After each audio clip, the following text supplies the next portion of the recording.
Sharma ji, Director General Telecom and Member Technology Department of Telecommunications. Let's put our hands together to welcome him. Very warm welcome, sir. And I would now like to invite on stage Shri Tilak Raj Dua, Chairman IAFI, a warm welcome. Inviting Shri Bharat Bhatia, President IAFI, warm welcome to you, sir. Inviting Shri Ravi Gandhi, President Chief of Public Policy and Regulatory, Reliance Jio, a very warm welcome. Inviting Dr. Stuart Cook, Chair GSA Global Spectrum, Team and Director, Samsung Spectrum and Industry Affairs. A very warm welcome to you, sir. Inviting Brigadier Sanjay Rawal, Signals, Ministry of Defence. A warm welcome to you, sir. Inviting Mr. Masanori Kondo, Secretary General Asia Pacific Telecommunications. A warm welcome to you. Also inviting a guest of honor, Shri Ashutosh Sharma ji, Director General Telecom and Member Technology Department of Telecommunications. Inviting Shri S.P. Purwar, Co-Chair IAFI. And ladies and gentlemen, let's put our hands together to welcome our eminent dignitaries on the dais for the inaugural session. Once again requesting everybody to take their seats, all mobile phones to be put onto silent mode and the exit doors to be closed, please. Thank you. Namaskar and good morning. Our guest of honor, Shri Ashutosh Sharma, Director General Telecom and Member Technology Department of Telecommunications. Guest of honor, Mr. Masanori Kondo, Secretary General Asia Pacific Telecommunity. Guest of honor, Brigadier Sanjay Rawal, Signals, Ministry of Defence. Eminent dignitaries on the dais, special invitees, senior officials, distinguished delegates, respected members of the press and media, ladies and gentlemen. I today have the proud privilege in welcoming you all to the inaugural session of the second India Spectrum Management Conference on the topic Key Spectrum Challenges, Opportunities and Targets for India's Spectrum Strategy to support the 5G rollout, touching the digital divide, connecting the unconnected and providing impetus to the local manufacturing, which is being organized by ITU, APT, Foundation of India, IAFI, and the event is managed by Bharat Exhibitions. Our goal partners are Meta Platform Inc., GSA, the Global Mobile Suppliers Association, silver partners Qualcomm and 5G India Forum. The supporting organizations are COAI, DIPA, TEMA, TEMA, the Wi-Fi Alliance, the Wireless World Research Forum, CUTS International, TSDSI, the standards partner, and the media partner is Communications Today. And ladies and gentlemen, we are honored to have such eminent dignitaries on the dais with us. I would now request Shri Bharat Bhatia, President IAFI, to kindly do the honors of welcoming our distinguished dignitaries with floral bouquets. We welcome our guest of honor, Shri Ashutosh Sharma, Director General Telecom, with a floral bouquet.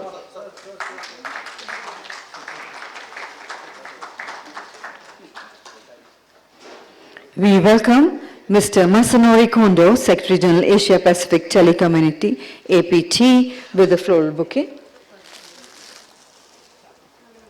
A very warm welcome. We welcome Brigadier Sanjay Rawal, Signals, Ministry of Defence, with a floral bouquet.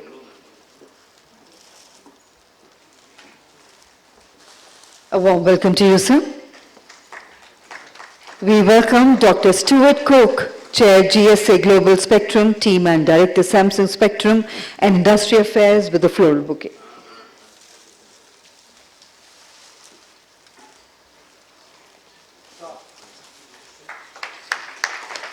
Warm welcome to you, sir. We also welcome our distinguished guest, Shri Ravi Gandhi, President Chief of Public Policy and Regulatory, Reliance Jio, with a floral bouquet. Thank you, Mr. Bhatia, for doing the honors. And now, ladies and gentlemen, I have the proud privilege in inviting Shri Tilak Raj Dua, Chairman IAF, to kindly begin the proceedings of the inaugural session with his welcome address. Ladies and gentlemen, please put your hands together to welcome him.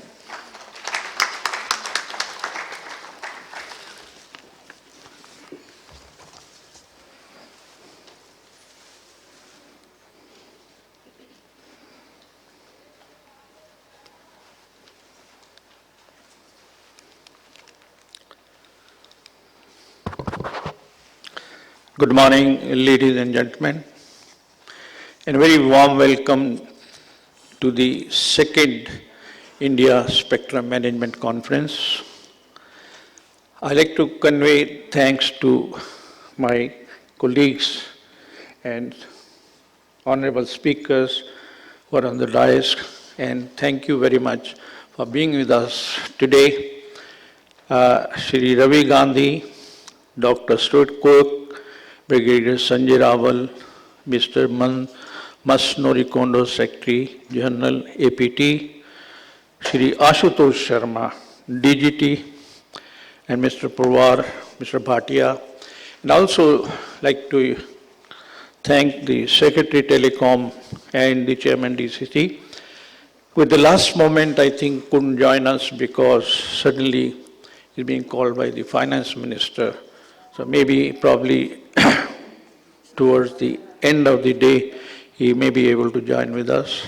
Notwithstanding that, I'd like to welcome each one of you, foreign delegates, telecom fraternity, ladies and gentlemen.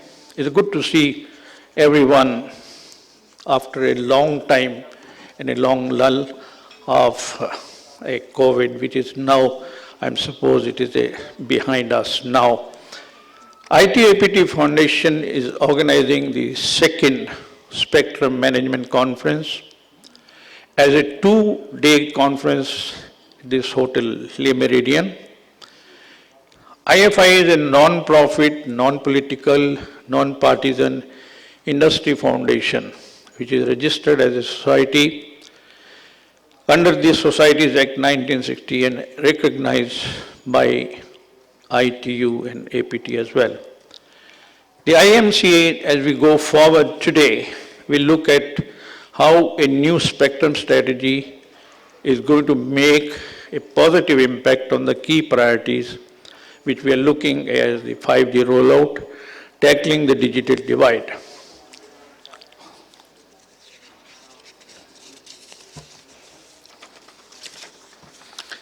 Spectrum challenges that we face today, most of it is over a time they are overcome, and this is a continuous process which are working with the government, state governments, everybody to make sure that we do not get hold up on this. The NDCP, that is the National Digital Communication Policy, which was unveiled in 2018, has listed one of these strategies as, if I read, recognizing spectrum as a natural resource for public benefit to achieve India's socio-economic goals, ensure transparency in allocation, and optimize availability and utilization. Thanks to DOT, who has been continuously following it up with a series of initiatives to ensure that the measures listed in the NDCP are implemented fully. Let me just give you a flavor of the recent auction of the spectrum, which concluded in July this year, has by far been the most successful auction with the government, fetching almost, in terms of rupees, is 1.5 trillion rupees. We have seen number of auctions. I think this has been the most successful auction.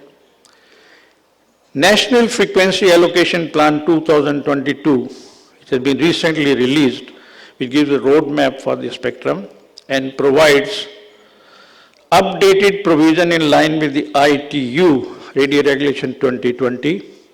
The National Frequency Allocation Plan 2022 of India provides a broad regulatory framework identifying frequency bands which are available for cellular mobile services, Wi-Fi, sound and television broadcasting, radio navigation for aircraft and ships, defense and security communication, disaster relief and emergency communication,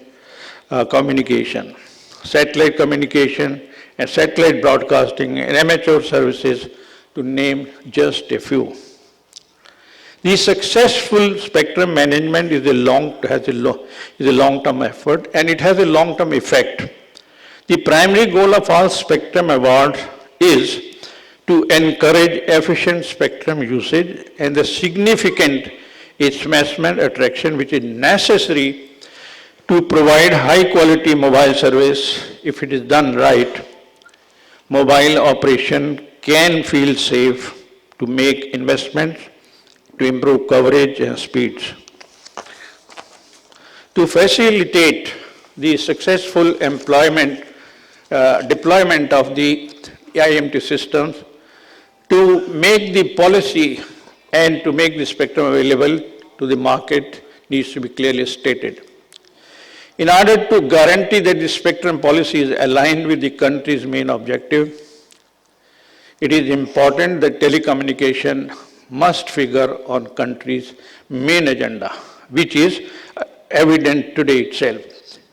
In this way, the regulators, the other government institutions will have the necessary support to conduct their activities. Another important aspect that will foster IMT deployment is related to the institution arrangement for policy delivery. The agency responsible for spectrum policy has to pay a close attention to the role of each government agency, national and subnational and international, as well as other market stakeholders. It is also important to avoid responsibility overlap or gaps. In addition, all stakeholders should have a clear understanding of the decision-making process. This could be accomplished through the development of a code of practice for decision-making process.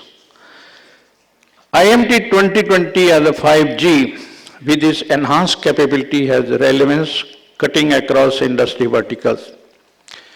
To take advantage of 5G services for Digital India, the new frequency bands are added in NFAP 2022, where additional spectrum added for IMT in frequency band sub-gigahertz, 70 megahertz additional spectrum is added. In the mid-band, 4 gigahertz and 16,750 megahertz additional spectrum is added in a frequency band above 24 gigahertz. This would certainly enable new additional spectrum for upcoming 5G services.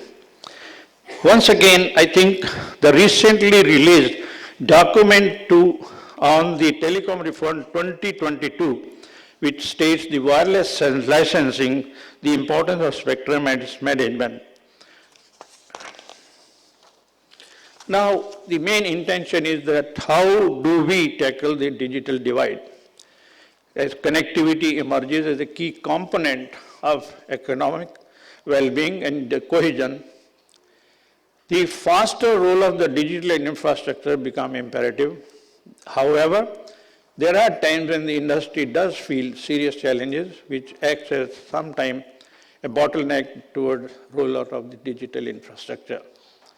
Therefore, it is important to identify timely and redress all these issues which are critical. The entire telecom operations and network rollout depends getting timely and affordable approvals from authorities. However, some of the challenges in getting various approvals pertaining to many issues, if I go ahead, access to street furniture, EMF not, etc., etc. Even though India is world's third largest optical fiber market, current levels of rollout fall strikingly short of achieving the targets described in the National Digital Communication Policy 2018. Now, hence the policy are the following which is needed to enable the faster rollout of digital infrastructure is therefore ease of doing business, ease of implementation, optimum investment, and sustainable resources. The intention is to connect the unconnected. Connectivity has a profound and far-reaching impact. The catalytic and the enabling role of connectivity for sustainable development is enshrined in the Sustainable Development Goal. IT certainly makes it possible to classify the offline population, which is based on how they are, where they are, These data, to give you some of the information, reveal 5 divides: income divide, the level of internet use in low income; urban and rural divide, the share of internet users; gender divide, and generation divide.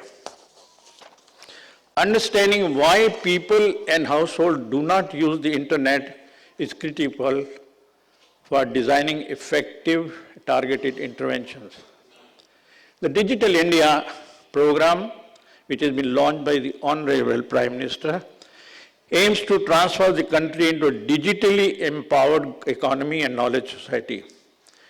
The government has approved the flagship program with 3 important goals. 1, provide quality digital infrastructure to every citizen. 2, provide all public services digital on demand and empower citizens digitally to enable them to participate fully in a rapidly digitizing economy. Now, therefore, there is also need side by side to give an impetus to the manufacturing of the connected devices and the connected infrastructure which is needed.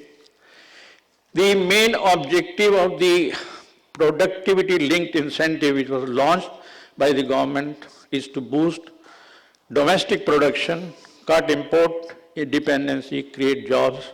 Scheme has been designed after wide and regular consultation with the industry. Under this scheme, an investor can get incentive for incremental sales up to 20 times. As per the commitment given by many applicants who are there in the bid, they are expected to invest close to $2 billion in the next 4 years' time. Concluding this, the enthusiastic response to the scheme by domestic global manufacturers indicates strong confidence in Atmanirbhar Bharat, Make in India program, achievement of the scheme objective of creating global champions out of India who have the potential to grow in size. With this, I like to conclude, and again, once again, I can convey very warm welcome to all my colleagues, the telecom fraternity, and the foreign delegates. Thank you so much. It's a brief introduction of IAFI and throw some more light on the second India Spectrum Management Conference. So let's put our hands together to welcome Mr. Bhatia.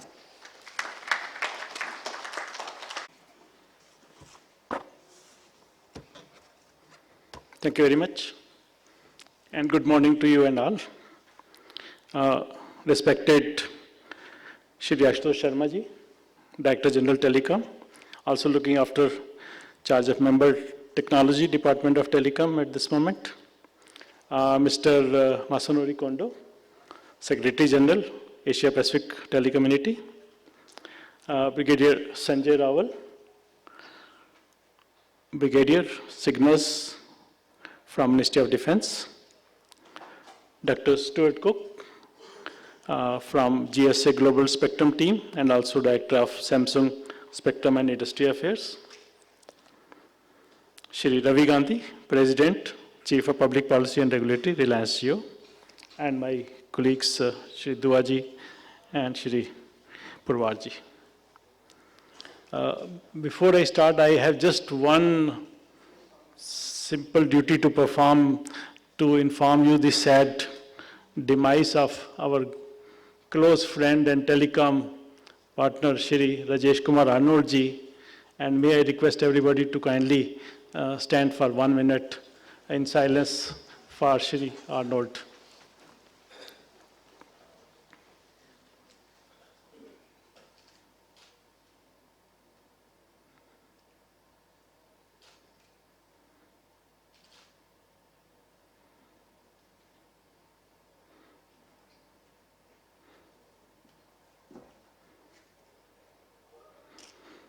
Thank you very much.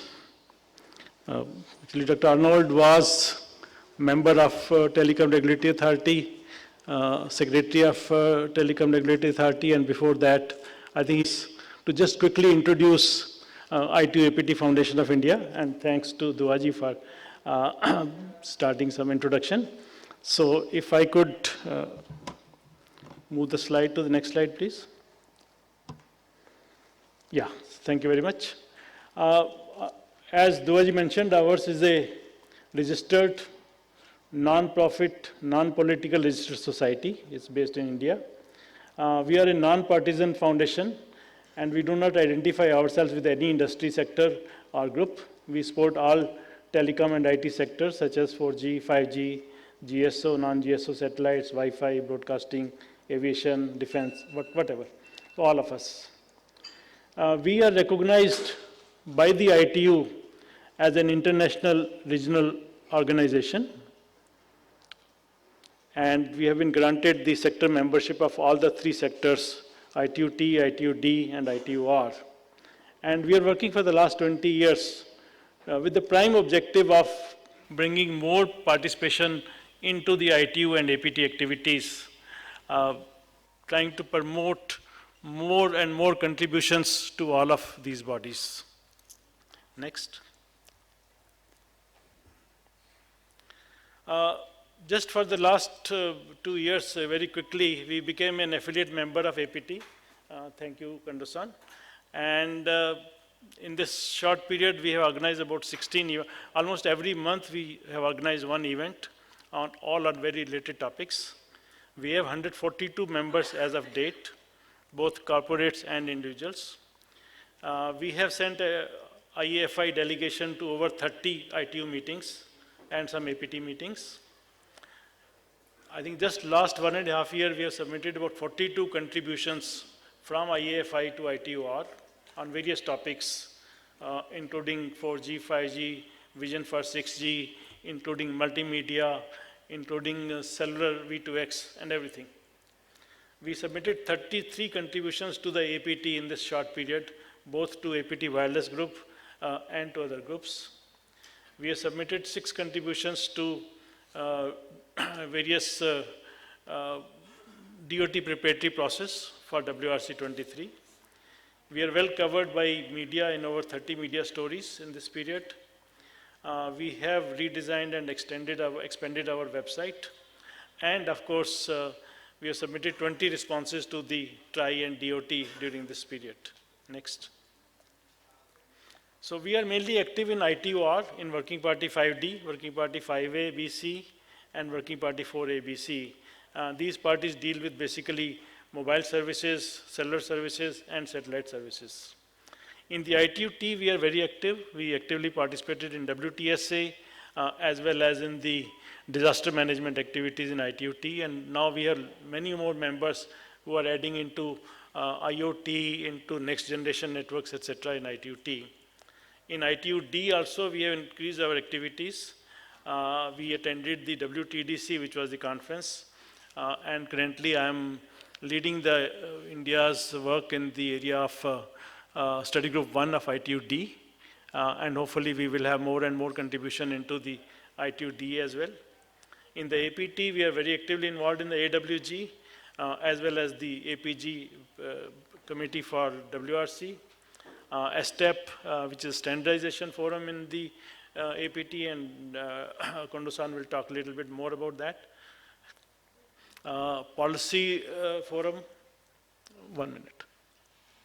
Policy forum, and also in the Secretariat General, we actively participated in the Plenipotentiary Conference and the recent elections where Madam Revati was elected as the member of the Radio Regulatory Board, and India was elected as the council.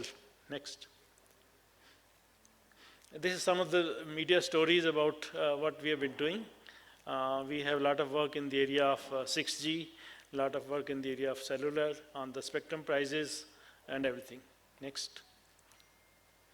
And this is our new and expanded website. Welcome to see. It's itu-apt.org. Next. So I just want to quickly introduce this conference. It's a 2-day conference. On the first day, we will have 5 sessions, starting with this setting the scene, then going on to the WRC-23 challenges and preparatory process. The next session immediately after lunch is going to be Spectrum Roadmap for the Future, and I think we have a very good number of speakers in that session. That will be followed by the panel discussion. And the last session of the day, which is very, very important, would be the 6G strategy, both on the spectrum and the vision. Next.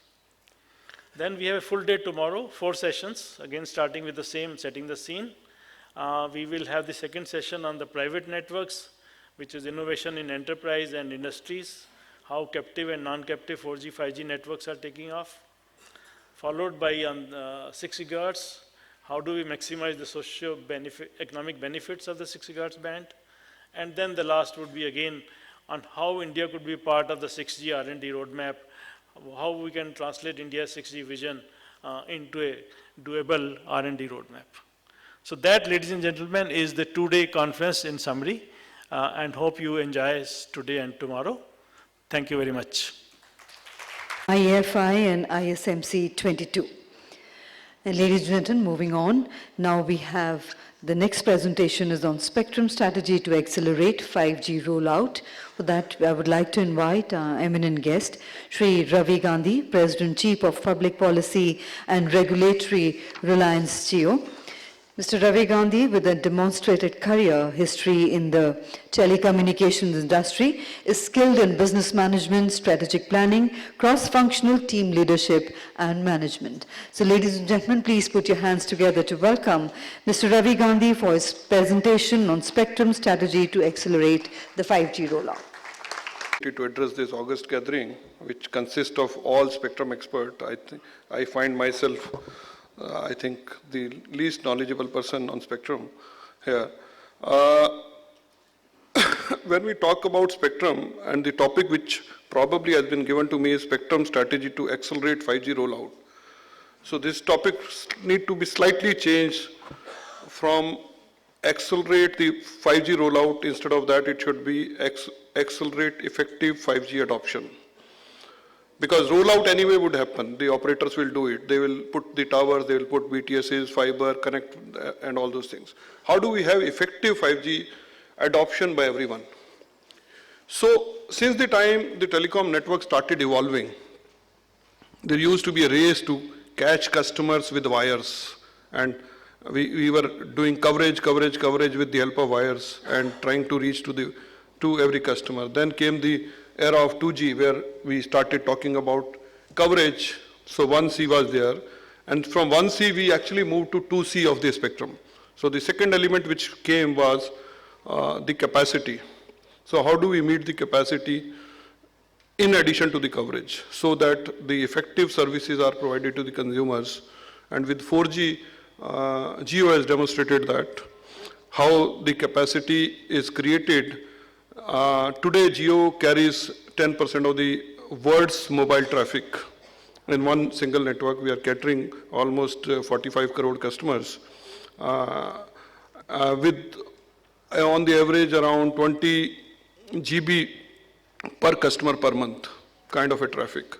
So that's the kind of capacity which had been created in 4G network. So this was the second dimension which came in when 4G came. So we used to talk about 2 C's of spectrum. So coverage and capacity. With 5G, there is third dimension, third C is getting added up, which is convergence.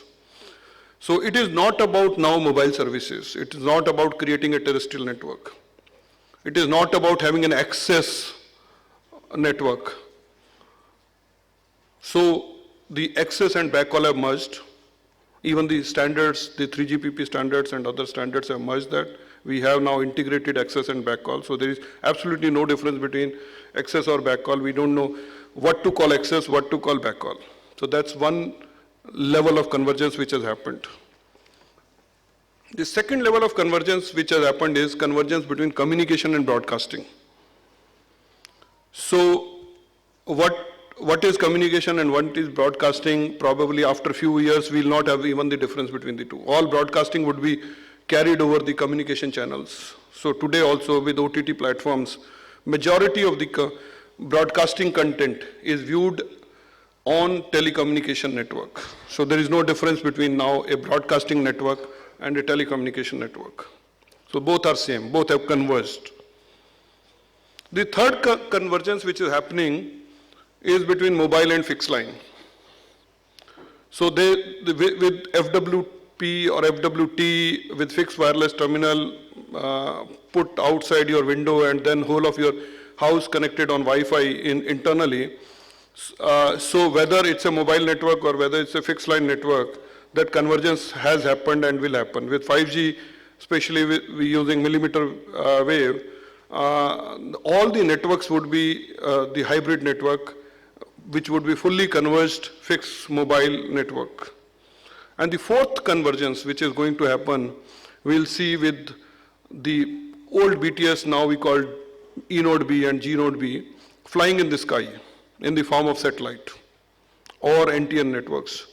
So the days are not ahead when we'll see the both networks getting fully converged. At the standards level, at the specification levels, these networks have already been converged. In release 17 or release 18, we will have 5G over satellite, 5G through satellite, G node B flying in the sky, or the bent pipe, etc. Gone are those days.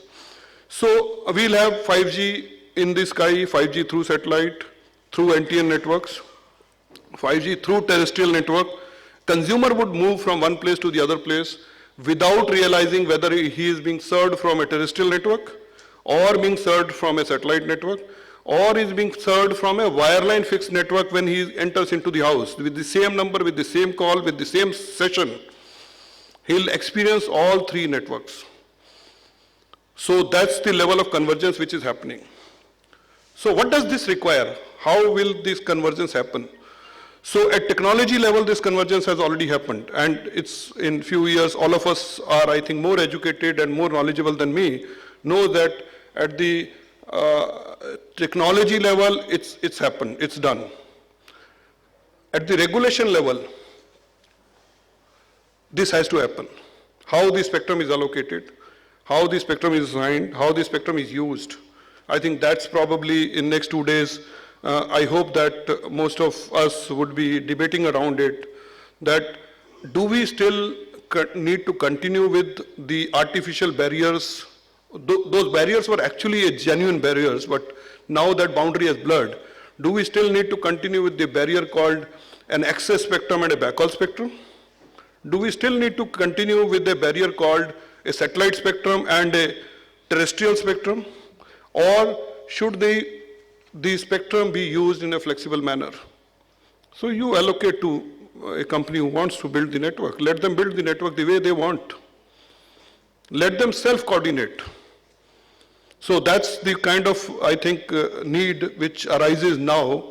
This is all coming from consumer perspective, outside-in perspective, not how we used to regulate the spectrum, how we used to allocate the spectrum, how consumer want to see the services, how the networks would be built to serve those customers, to provide the services which they want. So if we see from outside, if we move from consumer towards operator and then to manufacturer and then to regulator, we'll see that there is a convergence which has happened and convergence which is required. And the spectrum also need to be assigned, regulation also need to be framed in such a way that the spectrum can actually provide or cater to the converged networks without being actually having the shackles of the regulatory barriers in the form of access, backhaul, etc., etc. One more thing which, now coming back to the topic which was given to me on the rollout or effective 5G adoption. So this actually is also related to the second C which I talked about, capacity.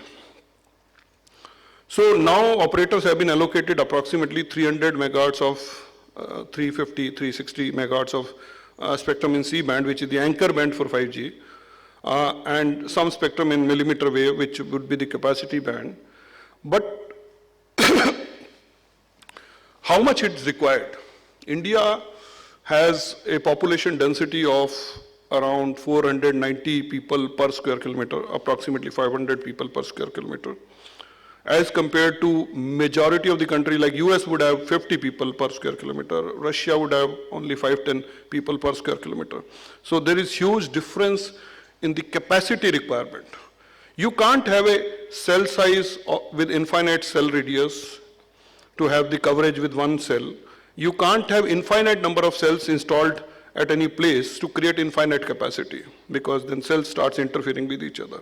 So there has to be a mixture, because all this is physics, so we can't preach anybody each other. So the physics actually tells that if you have to have that much of capacity, how much spectrum is required at every square kilometer. So earlier the demand used to be, a customer was using 1 GB or 100 MB in a cell in a month. Now they are using 20 GB in a cell in a month, with say an average speed of 5 to 10 Mbps on 4G. Once we start moving those customers to 500 Mbps or 1 Gbps intended, because we should, in 5G we have to aim that every customer should get 1 Gbps. When we move the customers to that kind of a speed, the capacity requirement would be 20 to 50 fold than what today we have.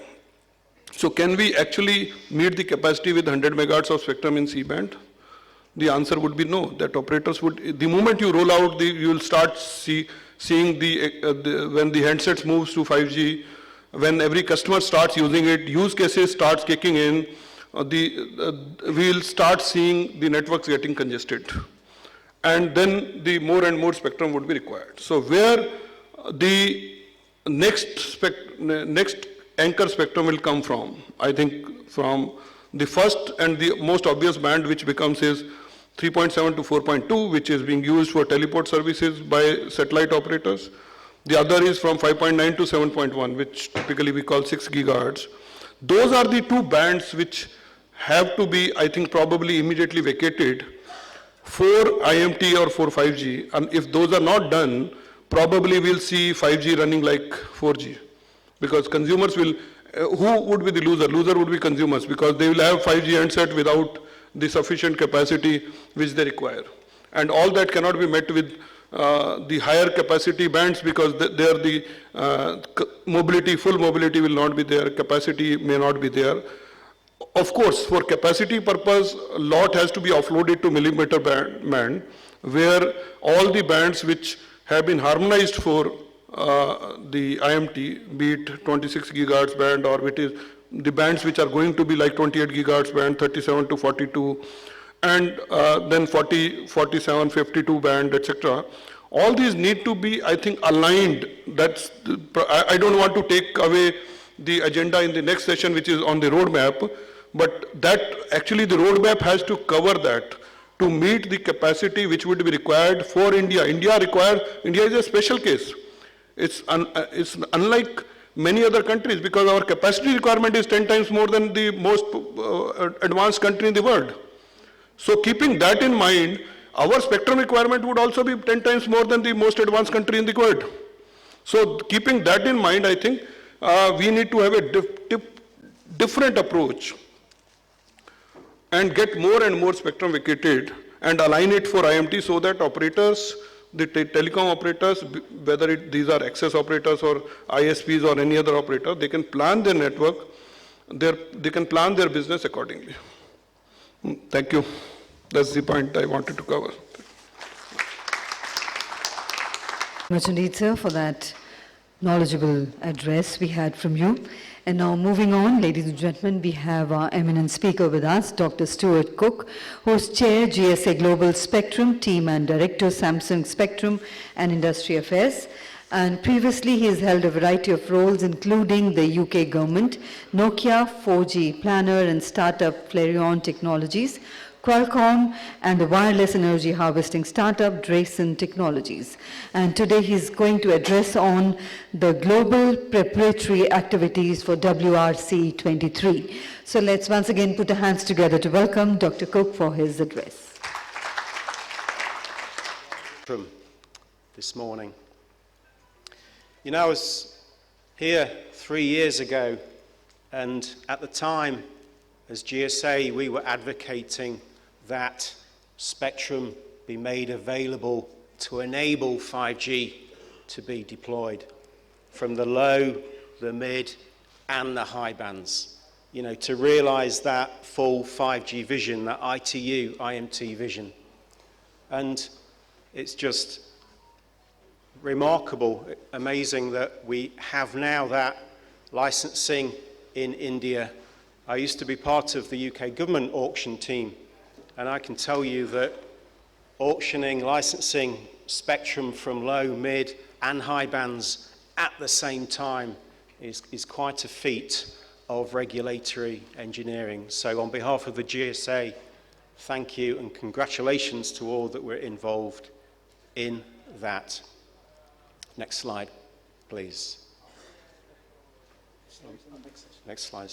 And so, now we have the spectrum awarded in that first phase, that initial deployment phase. Many administrations around the world are now beginning to think about the future. And so we have that initial deployment phase, but now we're beginning to have discussions around the world about the expansion phase for 5G. Many countries thinking about the year 2025, around there onwards, for expansion of 5G. And then in the very longer term, research and planning is already underway for 6G from around the year 2030 onwards. So spectrum takes a long time to get the regulations in place and put that into the market. So now is the time to begin to talk about the expansion spectrum, that second phase, but also the longer term planning for 6G from 2030 onwards. And so, as the previous speaker mentioned, the mid-band spectrum in terms of expansion is a big topic globally. There are a number of frequency bands that administrations are beginning to think about globally and nationally on how can they make mid-band spectrum available, which frequency bands should be made available to enable that ongoing growth and to support that IMT vision. The ITU vision all those years ago was about connecting people globally, wherever they are, with a phone. And from a 3GPP IMT perspective, I think we can claim that we've succeeded a long way down that vision in terms of a technology that's successful, but also commercially successful. So 10 billion 3GPP active subscriptions globally. And if you look at the data growth, it's quite remarkable. So I look forward to a couple of days of discussions, the World Radio Conference in 2023, a lot of focus there around mid-band spectrum to support that ongoing growth, that expansion phase, but also then the longer term, should we have an agenda item on the WRC 27 to support 6G and IMT, and what part should India play in those discussions? So lots to discuss over the next 2 days. On behalf of the GSA, thank you very much for inviting us. In inviting our guest of honor, Brigadier Sanjay Rawal, who belongs to the Corps of Signals, Ministry of Defense, and today he's going to speak about the spectrum needs of the defense services. So let's put our hands together to welcome our guest of honor.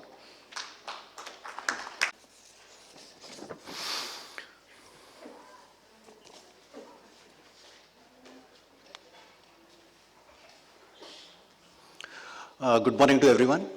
And at the outset, special thanks to ITU APT for welcoming us and giving us this opportunity to speak on this important topic. And I'm privileged to have such wonderful speakers on the dais, which is there. So what I want to put across is the security concerns and how important spectrum is for the defense forces and what needs to be kept in mind as we roll out what we've been hearing about the NDCP, the NFAP 22, and what Mr. Gandhi highlighted, the important things of the capacity in a country where we are expecting so much for each and every user. And I fully support what Mr. Gandhi highlighted. Can we support the expectation of a customer? Having kept this in mind, how do I go ahead with this? Next slide is.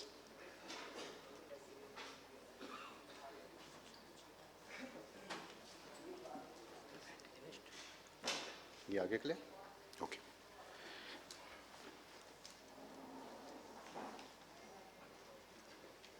Yeah, this particular book, India's Battlefield, it's been released recently from Kurukshetra to Balakot. Colonel Ajay Singh has put in 28 years in defense forces. Now, the first Kurukshetra, the battle of Mahabharata was fought. And when Dhritarashtra wanted to see how the battle was getting unfolded, he called a gentleman to describe how the battle was fought. And I happened to be named after this gentleman. The importance of spectrum and telecommunication all across. Three important things. As we are going ahead from 5G optimization, going to 6G, see this date, 1757, 1857, 1957, and 2057. We are in 2022. I am looking at 25 years ahead. 1757, the Battle of Palasi. It changed India's history. 1857, the Indian Rebellion. There was a marked change. 1947, we became independent, and 1948, this is Srinagar. 1961, liberation of Goa. 1962, 1971, 1986, 87, 99, 2002. And we have been having, from the time I've got commissioned, we have had difficult times in many of the places. This is a timeline of terror. All of us are now well abreast. Galwan Valley, Chumar, Doklam, these are known to everyone. As the war fighting and the geopolitical situation in our country has got its own nuances, the telecommunication has improved. This age-old communication, how it was there. Mr. Gandhi just mentioned it in passing. The issue is, in the First World War, we started getting the HF communication, 30 megahertz. And reaching 30 was a change in the whole technology. The war fighting changed. War fighting changed with that. The Enigma machine was a story by itself. And this gentleman, with a beautiful movie which has come, and he is supposed to be the guy who's named what is an intelligent machine. When the first EM wave was actually demonstrated. And this is how the battlefield is going to unfold. It's very important to understand war fighting is getting changed. We reached from 30 megahertz, that HF communication I was mentioning, we went from 30 to 100. The complete combat net radio was there. Second World War, we fought in this combat net radio up to these things. When I got commissioned, we went into the first radio relay, 225 megahertz. We used to have 6 speech, 9 telegraph, and 1 data channel, and that 1 data channel was of 2 kbps. That was the thing in 86. The requirement is up, and this is what is important. The basic thing has not got changed. This basic loop has not got changed. And the desire is to have faster and faster, faster and faster, faster and faster. So, from a 2 kbps, we have gone up to 100 mbps at battlefield situation, in a tactical situation. That's less. That's less. And as the expectation out is happening in a different world, we are changing the war fighting accordingly.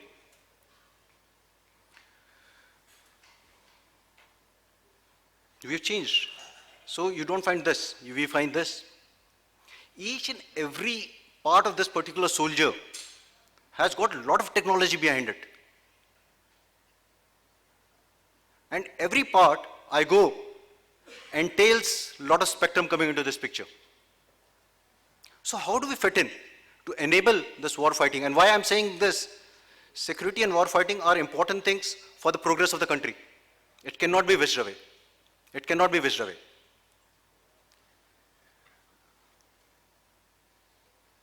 This is what is happening in Ukraine with all the kind of peace talks which were there.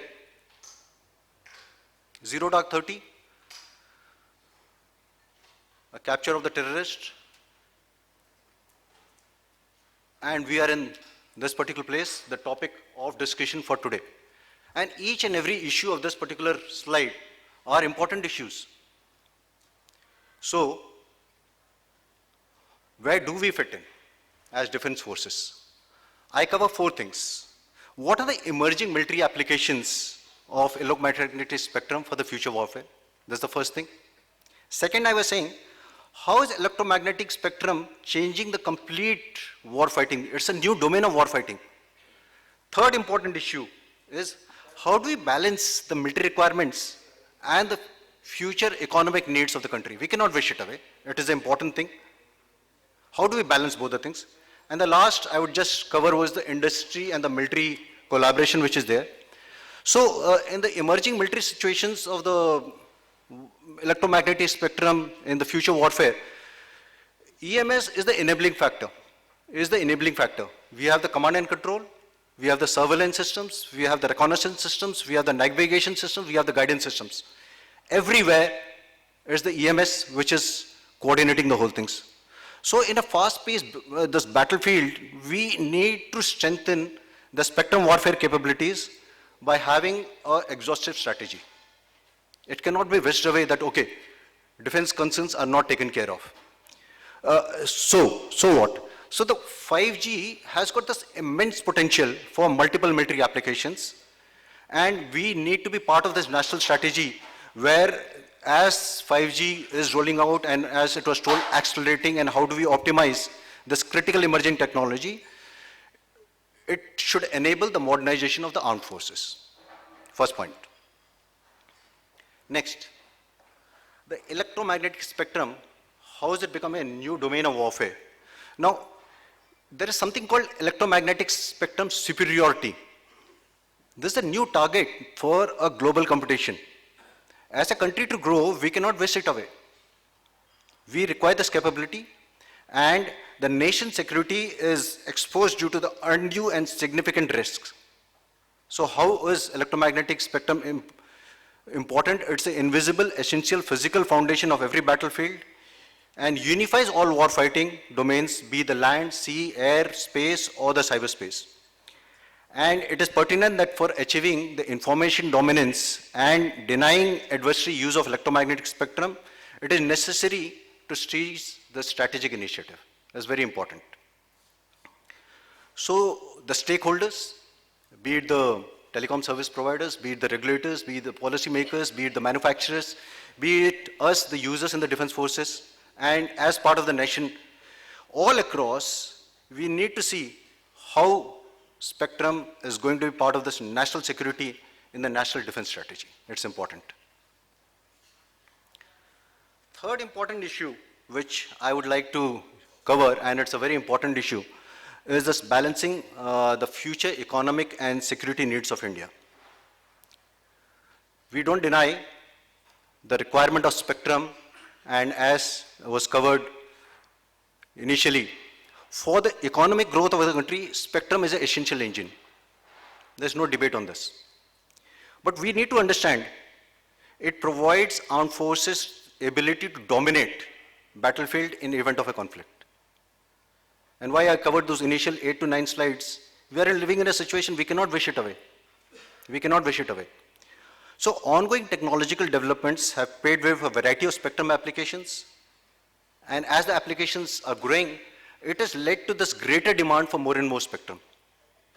So we need to analyze the key factors required for balancing the economic as well as the security needs.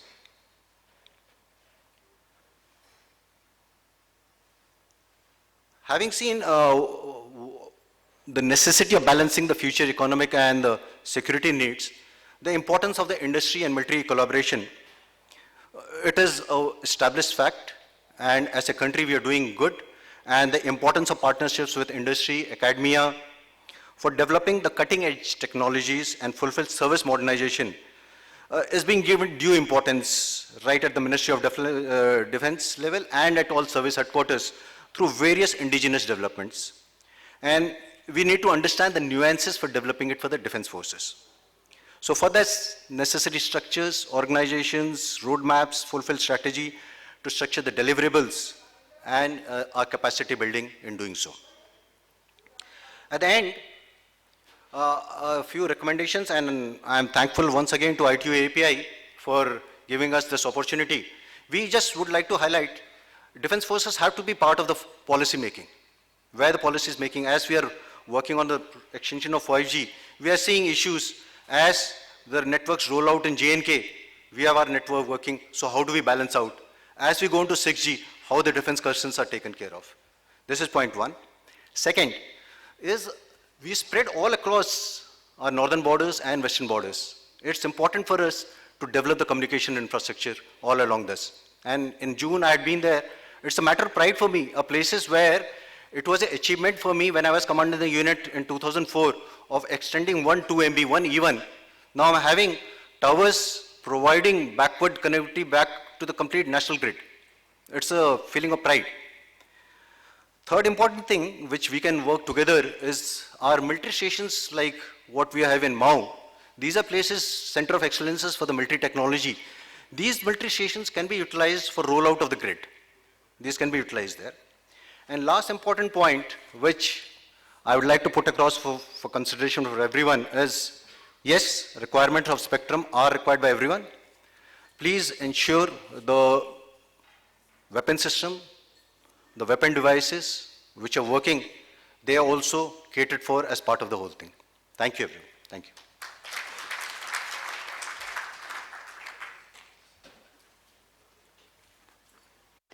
Thank you very much indeed, sir. Ladies and gentlemen, our guest of honor, Mr. Masanori Kondo, is Secretary General Asia Pacific Telecommunications, and prior to joining APT, he had been working at the Ministry of Internal Affairs and Communications, Japan, for more than 25 years, and is also a visiting scholar at the Harvard University in the United States. And today he's going to talk about the role and activities of APT in the spectrum issues in Asia-Pacific region and in WRC 23 preparations. So ladies and gentlemen, please put your hands together to welcome our guest of honor, Mr. Masanori Kondo. Our sincere appreciation to IAFI, Chairman Mr. Dua, and the President BB, Mr. Bhatia, as well as Secretary General Dr. Gupta, who have, I know them quite a long time. And also I would like to congratulate India for being elected for ITU Council members, as well as Madam Revati, to be elected as a member of Radio Regulation Board with the top vote at the ITU Plenipotentiary Conference in Romania. So this is the first time to visit India in 10 years. So as the introduction, I used to work at the Ministry of Internal Affairs and Communication, Japan, and at that time there I think still is a bilateral meeting between India and Japan, and I used to come to India occasionally. So I'm very glad to be able to visit India, because the last 10 years I repeatedly watched a Bollywood movie, especially Three Idiots, which is my favorite movie. So I'm very glad to be in India now. So today, actually, I just see the program, which this session is supposed to be 11 by 11:30. And I prepared 20 minutes presentation. Since I will have another presentation tomorrow, I will try to brief as much as possible and to transfer some of the slides to tomorrow's presentation. So first, let me explain very briefly about APT. APT headquarters locates in Bangkok, Thailand. So I come from Bangkok, Thailand. And we have 38 member countries with around 140 so-called affiliate members from like ICT industry. So we have a strategic plan, which I will explain tomorrow. So I will skip it. And today's presentation, I will specifically focus on spectrum management like activities of ITU. So in connection to our strategic plan, there are 2 points which has some relationship with spectrum management. So one is connectivity, which is one of the 5 pillars of a strategic plan, and the other one is innovation. So accordingly, we have action plan under these pillars of a strategic plan. So these are maybe too detailed. So if you are very interested in, please visit the APT website, which explain in detail what we are doing. So with regard to spectrum management, or in the field of spectrum management, basically we have 5 activities or 5 items as an action. First and foremost, we have APT Conference Preparatory Group for WRCs, so-called APGs, to which we have many participants. If it is a physical meeting, we have usually more than 500 participants, and if it is a hybrid, we have 700 or 800 participants. So this is the biggest APT meeting. Then we have so-called AWG, APT Virus Group, which BB briefly introduced. And also we have APT Frequency Information System in-house, to which our members, we have 38 members in Asia and Pacific region, and we already asked some of our administrations to input or contribute their information into this AFIS system, so that in the future, all APT members can share information about the spectrum allocation in each country, so that the harmonization activities or efforts can be made more smoothly. And fourth, we have APT training programs, and APT training programs covers not only, of course, spectrum management things, but also many like standardization or development, and like a disaster management or cybersecurity things. But in the field of spectrum management, every year we have 3 to 5 training courses in spectrum management, to which some of Indian institutions collaborate with us, with APT. In addition, we also organize APT symposiums on spectrum management, as well as APT, so-called APT Web Dialogue on spectrum management.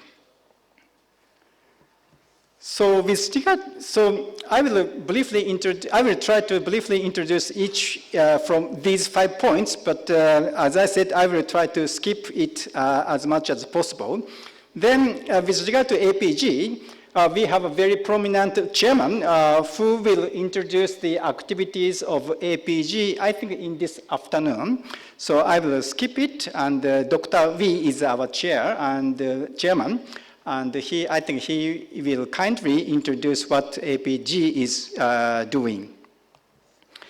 Then, with regard to another second point, AWG, we have many activities as wireless or radio communication activities are very attractive for both policymakers or regulators and industry or academia. So we reconfigured our structure of AWG last year, 2021, on which we started to coordinate and discuss the related issues. Under this new structure, namely we have 4 working groups now, and also there are several sub-working groups as well as task groups. So every time we have a new trend or services or technologies, sometimes AWG tries to coordinate how to formulate their position as an APT, as well as to address the issues to be shared among those stakeholders of policymakers, regulators, and industry. Then let's come to the AFIS, which is, as I said, frequency information system in-house of APT. APT, with the collaboration of European countries, CEPT, we launched our AFIS system under AWG. So AWG actually fosters this AFIS system. Then another activity is APT Web Dialogue, the Web Dialogue series on spectrum management. So this is a very light touch activities. It's not decision making, but rather information or experience sharing. And this is very attractive and drew many attention from our members as well as in the public as a whole. So this year, in 2022, we organized these activities, as you see in the slide. So specifically, I would like to emphasize that we collaborate with even with non-APT members. But we are always welcome and open to collaborate with anyone. So this year, we collaborated with ICAO, or DSA, as well as Inmarsat or Meta. Sometimes, as you see, we collaborate not only organization or association, but also with specific companies, because it's not a decision-making process, but rather information sharing, as I said. So if you, as a, let's say, company or industry, have some idea or new technology or services which you want to share with APT members or APT participants, please contact to us and let's organize our APT Web Dialogue together with you. So next activity is training program. Training is one of the key activities of APT because in this region, Asia-Pacific region, of course, we have diverse member countries from big to small or landlocked to the developed to less developed countries. So training course has many activities and a good amount of interest and request from our members. So in the field of spectrum management, we organize these activities, such as spectrum management and monitoring in India. This was hosted in India. So as you see in the slide, other training courses were hosted by sometimes Thailand or Japan, and we always try to seek any possible potential partners to organize these training courses. For the time being, in India, we have 4 training institutions who we collaborate with in order to implement our training courses. So with this, I would conclude my first presentation, and please wait my second presentation tomorrow. Thank you very much.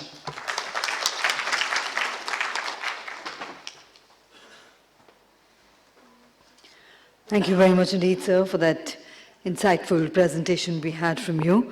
And ladies and gentlemen, it's a great honor to have with us as our guest of honor, Shri Ashutosh Sharma ji. He is Director General Telecom, DGT and Member Technology, Department of Telecommunications, is an ITS of 1984 batch, and today he is going to present on accelerating India's spectrum strategy to support the 5G expansion. So let's put our hands together to welcome our guest of honor, Shri Ashutosh Sharma. तो thank you very much. मेरा आप सबको सादर नमस्कार। Honourable guest, representative from the government departments, distinguished members from telecom industry, academia, learned colleagues friends, ladies and gentlemen. Well, on behalf of Secretary Telecom, I would like to first of all convey my thanks to ITU APT for allowing us to participate and hosting such a nice conference, today's conference.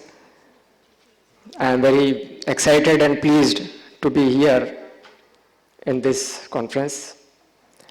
As you all appreciate, that spectrum is a most valuable natural resource. You may call it as an asset also. It is not only valuable, it's not only valuable, but it's an asset also. In fact, I believe that it is one of the most precious gift of God. As Mr. Sanjay ji told that it was even used during the time of Mahabharata. So Department of Telecom, with the making available new frequency band in mid-band and millimeter wave band to the telecom industry, thus has opened new era in the telecommunication.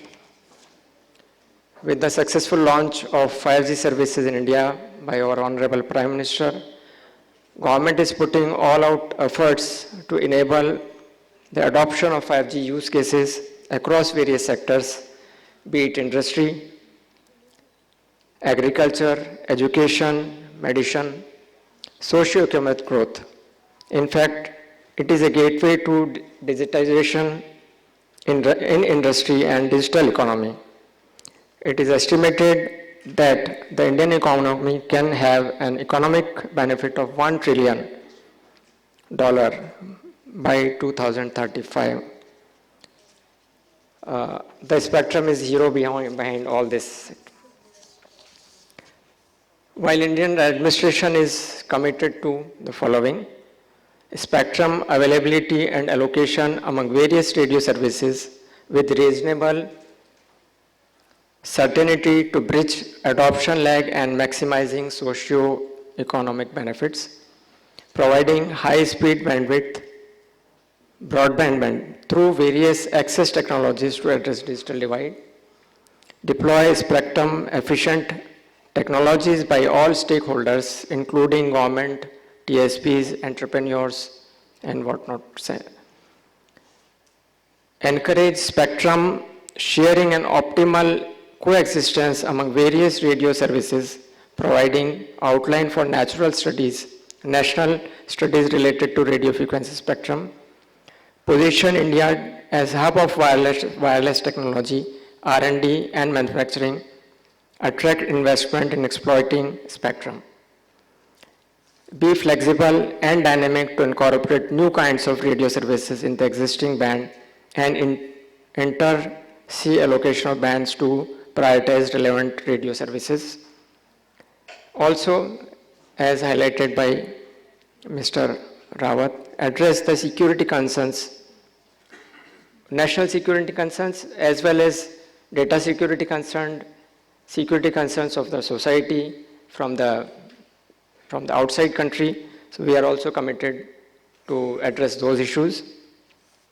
The policy objective on spectrum management as per National Digital Communication Policy, NDCP 2013 to 2018, is recognizing spectrum as a key natural resource for public benefit to achieve India's socio-economic goals, ensure transparency in allocation, and optimize availability and utilization. I am not going into much detail of the intricacies of various spectrum bands, but we are committed to have the best utilization of spectrum. The 5th generation 5G wireless communication has been seen as a gateway to digitization in industry. As Mr. Gandhi highlighted, the importance of 6 gigahertz band making available. With the start of implementation of 5G technology, telecom community in various parts of the world has started to actively look at emerging new use cases, future technologies to support such use cases and requirement for 6G.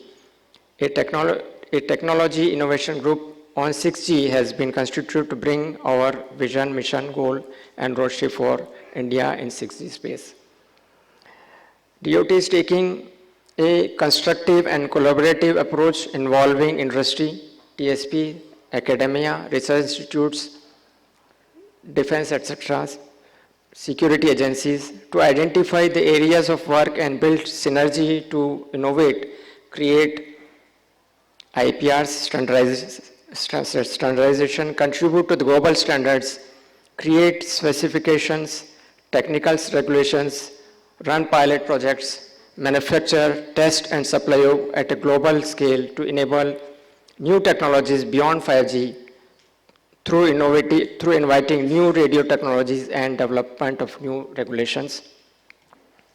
I am quite sure, and I believe that this 2 days conference will really yield a wonderful results, and certainly it will address not only the issues pertaining to spectrum and the best use of spectrum, but also look at the effective and secure utilization of spectrum, which thus would enable not only economical growth of the country, but also social reforms and social growth. In this context, I would just like to add one more line to Mr. Rawat's, as Mr. Rawat said that during Mahabharata, Sanjay could see from a distance using the spectrum. Maybe technology was different, but it was a technology. And thus, Bhagavad Gita was spoken. So I also feel that with the advent of this technology, we should also look at the social challenges which are being faced with the new technologies, and the use of that be done for a proper and healthy use so that we ultimately become happy. Thank you.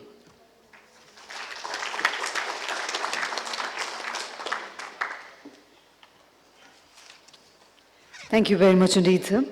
And ladies and gentlemen, I would now request Shri Tilak Raj Dua, Chairman IAFI, to kindly present.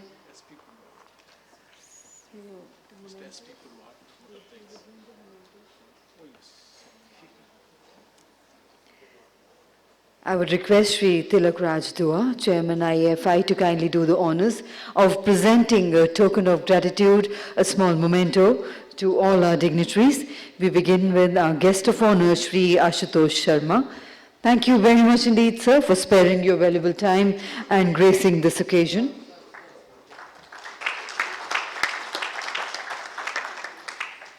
We present to our guest of honor, Mr. Masanori Kondo.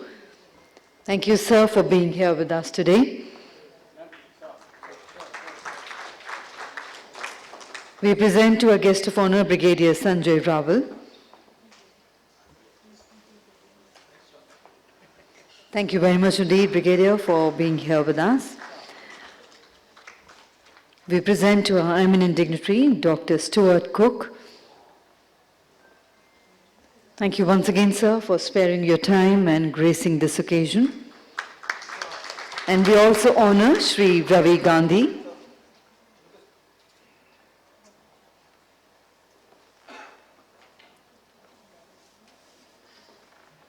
Thank you, sir. Thank you, Mr. Dua, for doing the honors. And now, ladies and gentlemen, I have the proud privilege in requesting Shri S.P. Purvar, Co-Chair IAFI, to kindly say a few words of thanks.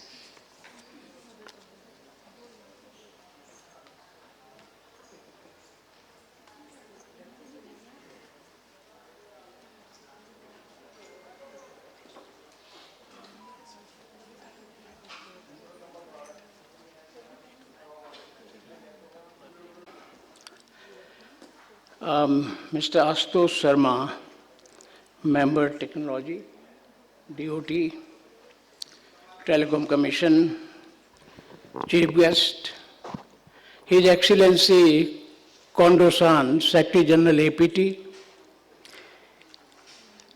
Mr. Stuart Cook,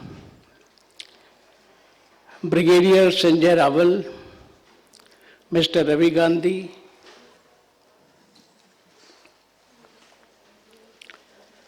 our colleague Mr. T.R. Dua and Bharat Bhatia, and each member of the audience.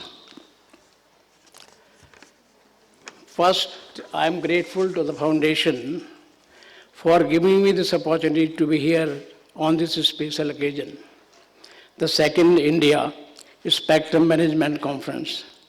At this juncture, significance of such a conference can't be overstressed. We have already heard the illustrious speakers dealing with various aspects of spectrum management in this first session.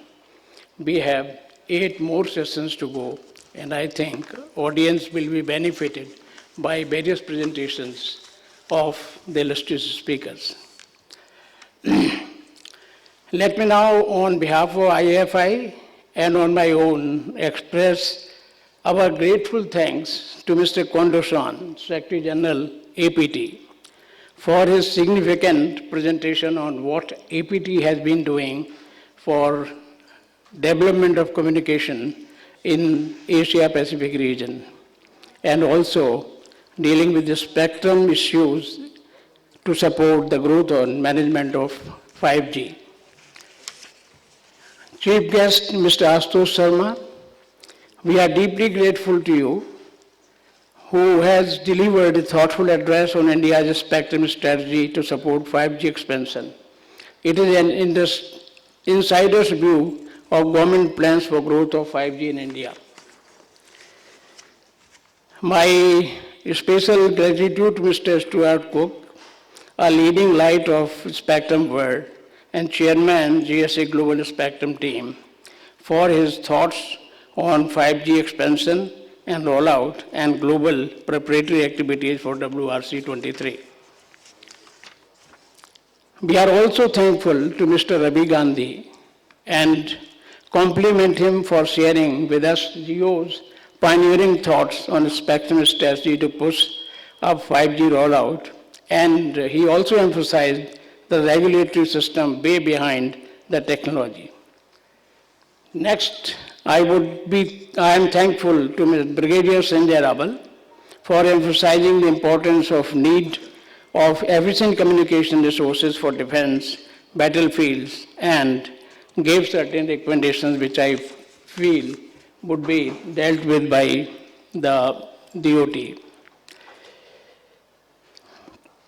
I would now compliment Mr. Bharat Bhatia, President of the Foundation, for his vivid introduction of the IAFI.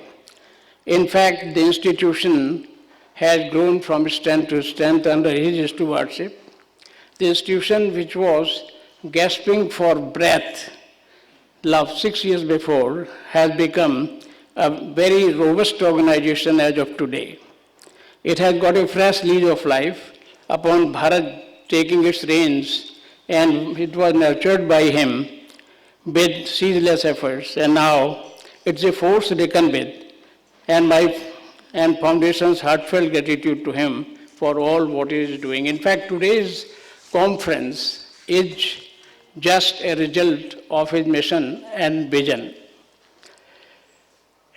I am personally, and we are from the Foundation, immensely grateful to our chairman, Mr. T.R. Dua, for guiding the destiny of the Foundation during its thick and thin. He has been supporting its revival during troubled times. He has been associated with the IAFI since its inception.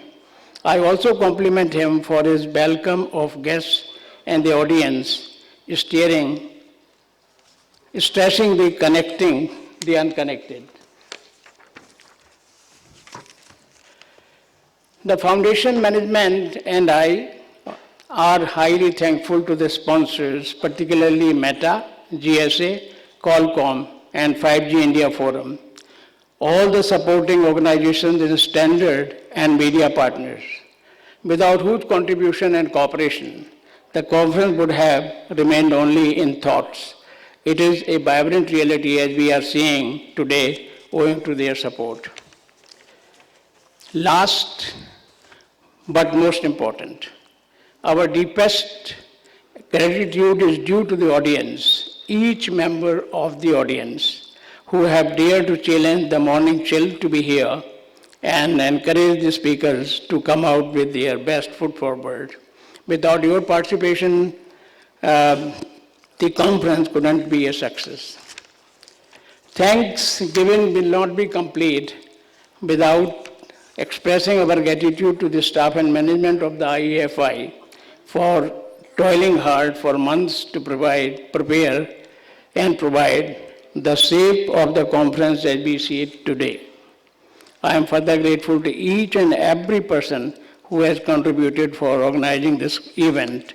Thanks to one and all.